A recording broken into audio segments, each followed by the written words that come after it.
Bon, ben c'est notre 7e matin de Mega Ride en Italie. Le beat s'installe, on est rendu avec notre routine, on se réveille, on va déjeuner, on retourne dans nos chambres, on s'habille, on arrive aux motos. Départ à 9 h, donc c'est quand même assez relax comme heure de départ. Et aujourd'hui, encore une fois, 200-300 km de magnifiques routes. On arrive en direction de Palerme, au bout de la Sicile. Alors, ça va être une bonne journée, je pense. Il fait beau soleil. On attend Max. On fait toujours le petit meeting avant les randonnées avec le plan de match pour la journée. Il nous donne le tracé GPS à suivre parce qu'on a tous un GPS avec le tracé. Donc, si jamais on se perd, on peut se retrouver par nous-mêmes. Mais la plupart du temps, on suit notre guide. Donc, c'est pas mal plus relaxant. On a juste à le suivre, à profiter du paysage, profiter de nos motos. Puis on arrête de prendre un petit café, on jase. On a un bon groupe. C'est vraiment le fun. Maintenant, petit meeting sécurité. 289 km, 3 heures pour arriver. Démarrer.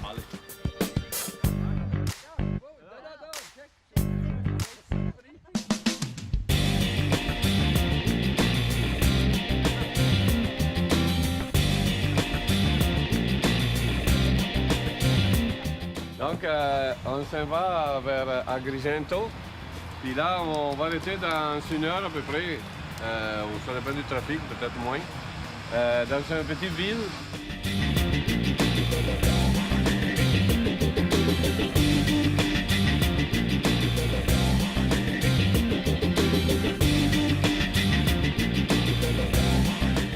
Une méga raid, c'est aussi l'occasion de découvrir des gens parce qu'on va partager la route avec eux pendant une semaine ou deux.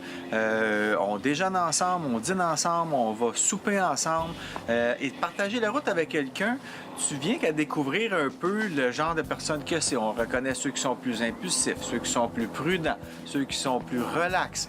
Alors, c'est le fun de voir ça, mais c'est aussi l'occasion de partager des repas, d'avoir des histoires de moto à se raconter, de partager des expériences. Quand on arrête sur le bord de la route et qu'on dit « Ah, regarde, c'était donc beau cette route-là », tu sais, c'est le fun de pouvoir partager ça aussi avec des gens plutôt que de le faire tout seul.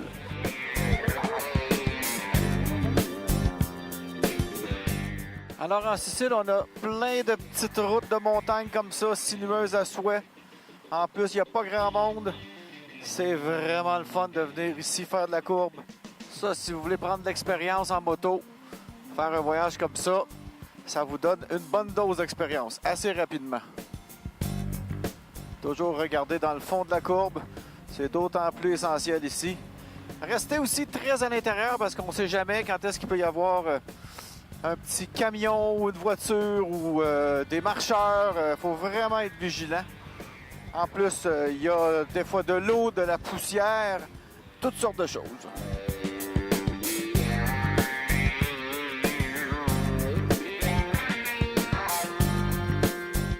On a évidemment le choix de plusieurs motos quand on fait une méga ride. Moi, cette fois-ci, j'avais choisi la Ducati Multistrada 1260. Une moto quand même très performante.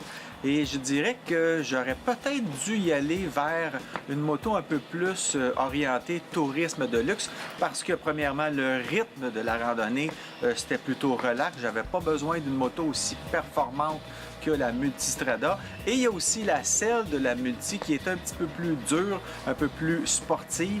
Donc, après des journées de 10 heures en selle, j'avais un peu mal aux fesses. J'aurais été plus confortable sur, par exemple, la K1600 GTL de BMW ou une R1200 RT, un Goldwing.